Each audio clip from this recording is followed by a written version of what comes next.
Hi everyone, my name's Juliet Shields and I'm here to talk to you today about women writers and revival. I'd like to thank Scott, Michael and Jim for organising the Scottish Revival Network and for inviting me to speak on this topic. I really enjoyed the first set of papers and the ensuing discussion.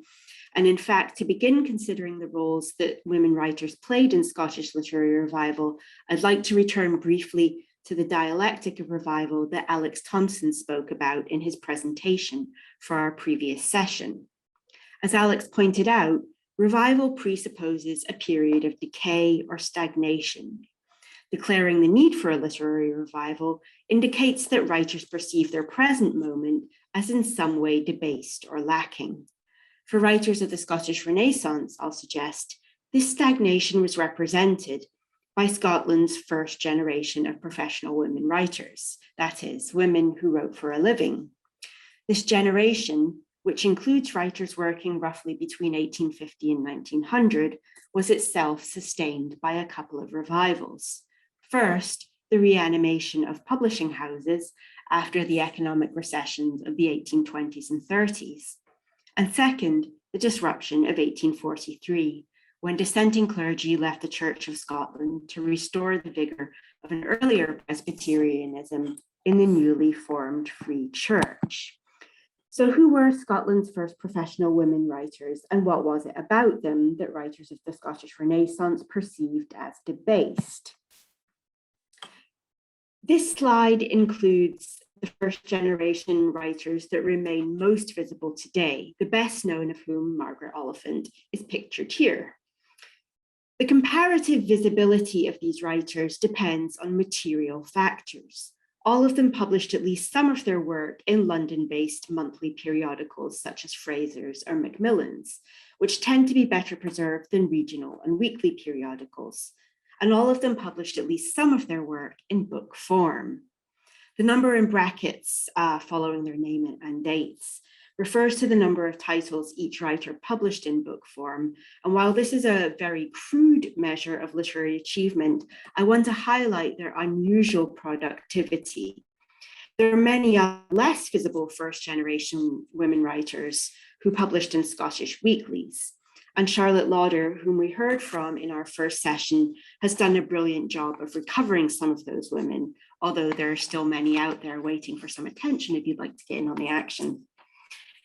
First generation professional women writers were immensely prolific and worked in a range of genres. Fiction, poetry, and journalism was the standard trifecta, but they also wrote reviews, political pamphlets, biography, history, and domestic handbooks. As novelists, they specialized in domestic realism, much of it with a Scottish setting, but they also worked in other major Victorian modes, including sensation fiction and adventure fiction. As poets, they tended to employ regular meter and rhyme schemes and to eschew blank verse. Their writing privileged women's experiences and perspectives, while also engaging with the major political issues of their time: industrialization, urban poverty, unionization, colonial expansion, emigration, temperance, socialism, and women's rights, among others. First generation professional women writers wrote primarily for a mass public rather than elite educated readership, and they won the loyal affection of this audience. For these writers, the primary purpose of literature was not to educate or enlighten, or to challenge or to galvanize readers. Rather, it was to entertain them, and in doing so, to provide them with an inexpensive and harmless escape from everyday drudgery, whether that was a never-ending round of household tasks or long days spent working in a factory or shop. Perhaps no one was more skilled at consistently providing this kind of escape than Annie S. Swan, who wrote over 250 serial stories for an adoring readership. Writing of the importance of happy endings in which the undeserving receive their just deserts and the good, even if tried beyond endurance, are rewarded, Swan intuited that reading had for her audience what Janice Radway, in her classic study of women readers, called a compensatory function. Her serial stories blended realism, reflecting readers' lives, with wish fulfillment, hence the happy endings, in just the right measure. Her stories acknowledged the boredom, toil, and material and intellectual deprivation endemic to many working and middle-class women's lives, while also affirming the importance of women's work to the life of the nation and providing readers with the emotional validation they may not have received from those around them. The first cohort of Scottish women writers understood reading as a therapeutic activity, in which books figured as trusted friends and advisors. Some of them, notably Swan and Heddle, built on this understanding of therapeutic reading by writing advice columns in response to readers' letters. Swan's, entitled Over the Teacups, suggests the kind of friendly chat she and her readers might have enjoyed together.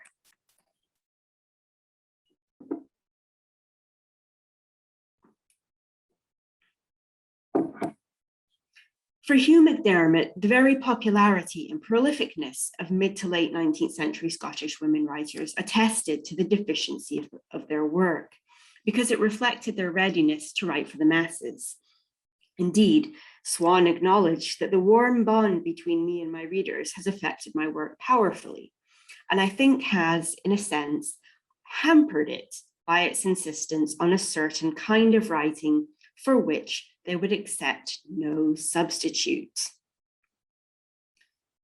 She wrote what she knew her public would enjoy, a pragmatic model of authorship that's antithetical to the romantic ideals of solitary genius and of writers as the unacknowledged legislators of the world. No doubt, thousands of Scottish people would be prepared to swear on oath that Annie S. Swan is a genius, McDermott wrote pettishly, but that wouldn't make her one. The opinion of a million incompetent people is of no more value than the opinion of one incompetent person. The general public likes Annie S. Swan and others of her stamp better than Shakespeare, let alone Shaw. The truth of the matter is that it doesn't matter one way or another what the general public think on any literary matter. They are not in a position to have or express opinions. They have not and cannot acquire the necessary knowledge of the subject. I must add, just as an aside, that whatever her readers may have thought of George Bernard Shaw, Swan herself was a great admirer and took a quotation from Man and Superman as an epigraph to her autobiography. McDermott's scorn for popular opinion indicates how writers of the Scottish Renaissance managed to construe the fervid literary activity of mid to late Victorian Scotland as stagnation and decay. Andreas Huyssen has famously written of how modernist literature constituted itself through a strategy of exclusion, according to which an increasingly consuming and engulfing mass culture was figured as the other of aesthetic expression. The Scottish Renaissance shared this strategy. McDermott ardently promoted the logic of what Pierre Bourdieu describes as the game of loser wins. That is, he valued cultural capital over economic capital, and the approval of the cultural elite over that of a general public. And indeed, McDermott lost in economic terms, selling fewer works than Swan throughout his lifetime by orders of magnitude. But he won out in terms of cultural capital, as he occupies a central place in the canon of early 20th century Scottish literature, while Swan is relegated firmly to the margins. Generations of scholars of Scottish literature followed McDermott's lead in valuing high over popular art and challenging or discomforting reading experiences over therapeutic and companionable ones. Like McDermott, these scholars constructed the mid to late 19th century as a time when Scottish writers failed to respond imaginatively to society's changes, an era when Scottish literary culture saw a loss of cohesion and self-confidence, a time, in short, that constituted a great black hole in Scottish creative literature and social thought. Only recently has work by Kirsty Blair, Andrew Nash, and Michael Shaw, among others, begun to challenge this narrative of mid to late 19th century literary stagnation. If the first generation of professional Scottish women writers were, according to McDermott and his successors, the stagnation that caused the need for a revival, the second generation participated in the aesthetic, cultural, and political trends that we now associate with the Scottish Renaissance. The second generation of professional women writers includes some names that will be familiar to many of you: Willa Muir, Catherine Carswell, Violet Jacob, and Nan Shepherd, as well as some that won't. Again, this is a very partial list, not a complete one. And I would suggest that the greater familiarity of some of these names is not evidence of the second generation's literary superiority to the first, as much as it is a testament to the success of the Scottish Renaissance project of rendering the first generation invisible. The similarities between the two generations, I'm going to argue, is perhaps greater than their differences. However, there were differences.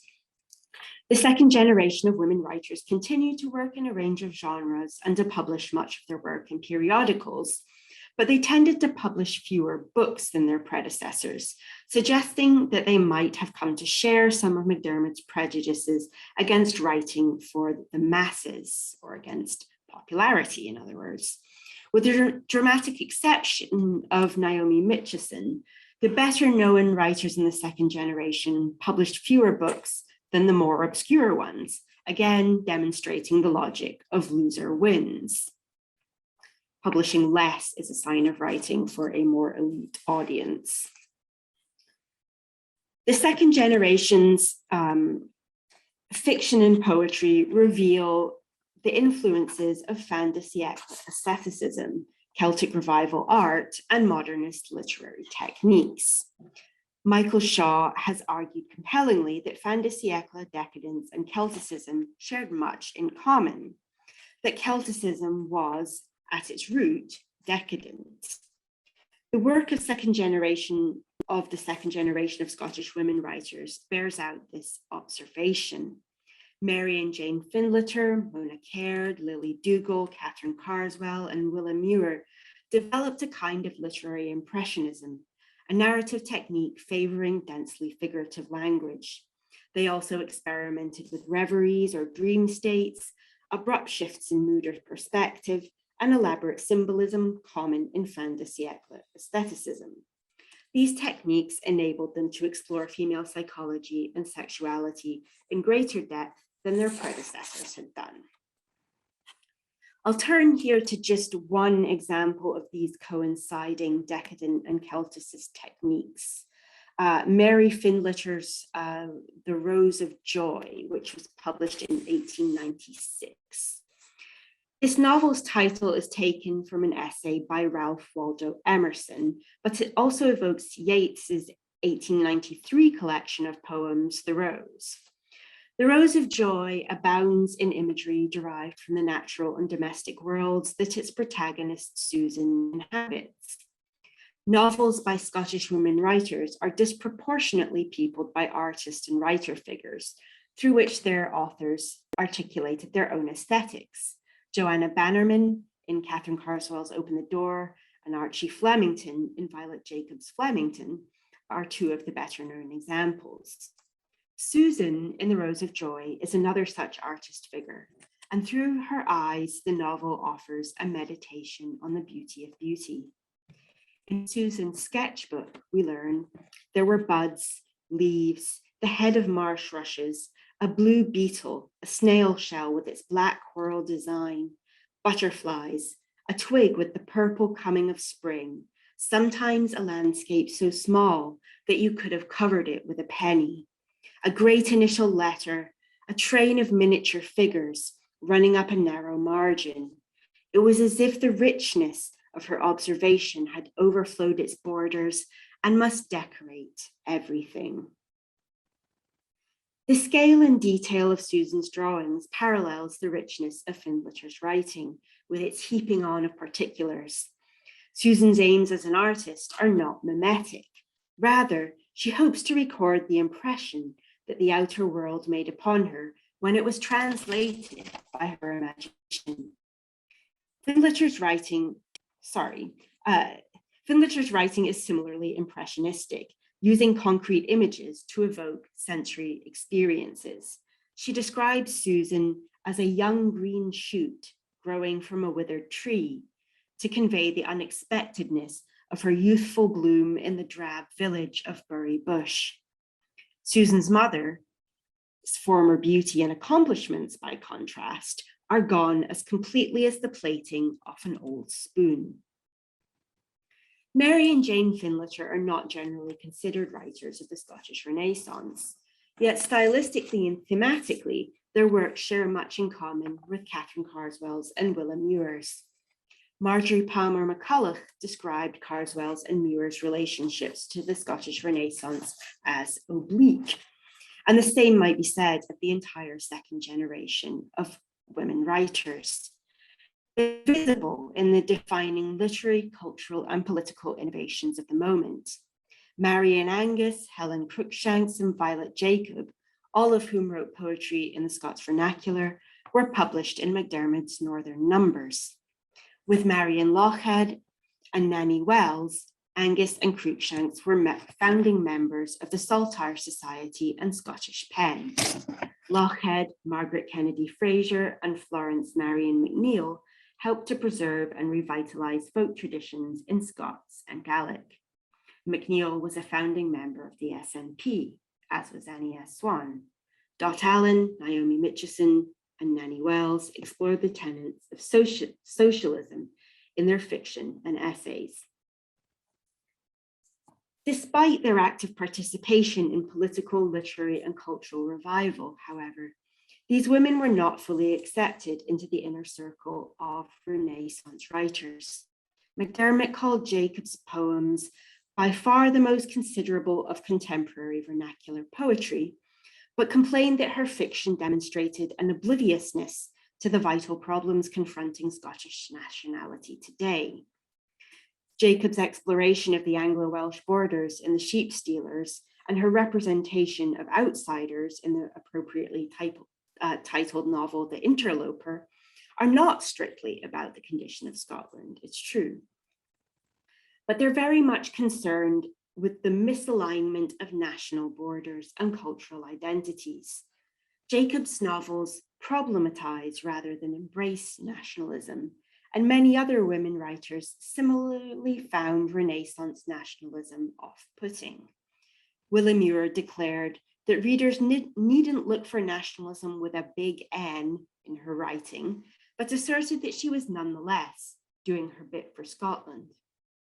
No one could describe The Rose of Joy as a nationalistic work by any stretch of the imagination, but it too does its bit for Scotland by representing Scottish life as the stuff from which high art might be made. When her husband compares Susan to a Madonna in an Italian painting, seated under a spindle-stem tree with an infinitely calm sky above her and a baby on her knee, Susan retorts that she could make a picture like that, only with one of our own skies and a tree that grows in Scotland.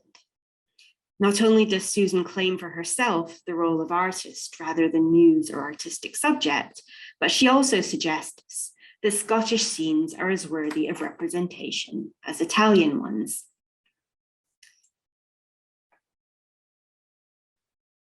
My talk has so far sketched two generations of women writers, the first consigned to the dustbin of literary history during the Renaissance, in which the second participated. I want to conclude by suggesting that Scottish women writers working in the late 19th and early 20th century did not perceive themselves according to this dialectical model, but rather as a continuous and coherent tradition. Their dates stubbornly resist generational divisions, with many writing across the turn of the century mark. And indeed, I was somewhat hesitant about using the term generation. Cohort or just group might be more accurate. The novels of O. Douglas, Nan Shepherd, and Nancy Bryson Morrison, written in the 20s and 30s, easily share as much in common aesthetically and thematically with swans and Margaret Oliphants as they do with Catherine Carswell's and Willa Muir's. MacDiarmid, to give him credit, recognised the continuity of a female Scottish literary tradition. In a 1929 article on newer Scottish fiction, he observed that the novel in Scotland today is limited to a few followers of the Stevenson, Neil, Munro tradition. And the series of women writers like Mrs. Carswell, Miss Allen, and O. Douglas, who derive all from Annie Swan without her uplift and her genius for banal narrative, though with considerably more conscious, if not always successful, effort after psychology and style. Again, exhibiting his prejudices against the popular, MacDiarmid claimed that all these women wrote as if they'd taken some correspondence course in the art of fiction. Make money while you learn. So again, writing for money is seen as a kind of degraded effort, whatever you might produce through that effort. Regardless of which generation they belong to, Scots women's fiction and poetry do share some core characteristics in common: a particular concern with female experience, an interest in courtship and marriage, a preoccupation with social class and a fascination with artistic production, whether writing, sewing, painting, or composing music. These writers also shared a cross-generational understanding of the value of literature that's diametrically opposed to MacDiarmid's and indeed to modernism's, but that I suggest is worth further attention. They conceived of literature as a form of spiritual consolation and of books as cherished companions. In an unpublished lecture, Anna Buchan, who wrote as O. Douglas, described the true reader as one to whom books are one of the most precious of the gifts of life. Without them, his sojourn in the world would be harder and more difficult, for he would be deprived of the amusement, comfort, and guidance and excitement which they offer. What do books mean to this reader? Ease in the midst of business and domestic worries, laughter when he's in the mood for laughter. He will learn from them how to meet the ugly things in life with understanding sympathy, and to face his own disasters with fortitude, how to live quietly in an unrestful world and possess his soul with patience. Literature here is not a call to action or a political statement. Its value lies not in its complexity or originality or national distinctiveness, but in giving expression to common aspects of humanity. This understanding of literature was not confined to popular writers like Swan and Douglas, but was shared by relatively elite authors like Muir and Carswell. Catherine Carswell wrote that we feel happy and interested and at home with the writers of good books as we do with none of the living, save at moments. And this is not only because we feel that we know, understand, and love them, but because we flatter ourselves that they would have loved and understood us. The fact is, rather, that they never cease to reply to us, correct us, remain with us, when most of what they say verbally is forgotten. They probe our weak spots, hurt our consciences, stimulate our efforts, correct our mistakes, but they do it without alienating us. For Carswell as for Buchan, books and their readers form ongoing relationships that do not end when we reach the final page. Literature has the power to comfort and amuse, but also to inspire and improve us. In suggesting that Scottish women writers across the late 19th and early 20th centuries understood the purpose of literature differently than the men at the centre of the Scottish Renaissance, I run the risk of seeming to reinscribe a binary opposition, according to which men address politics and nationalism, and women domesticity and emotion. Men write discomforting books, and women comforting ones. I hope I've shown that women did their bit for Scotland in their own way. And it's worth observing that some men, notably J.M. Barrie, did their bit for domesticity and emotion, also in their own way. As academics, we've been taught to eschew what I've called in this talk therapeutic reading or compensatory reading, and what McDermott called uplift in favor of ideology critique. Therapeutic reading makes us feel a little bit uncomfortable in its emotional fervor, its seeming lack of intellectual rigor. We are, in this respect, products of the Scottish Renaissance and of Anglo-American literary modernism more broadly. Perhaps the Scottish Revival Network provides an opportunity to examine how earlier revivals have shaped not just the Scottish literary canon, but also our ways of reading and our assumptions about literary value.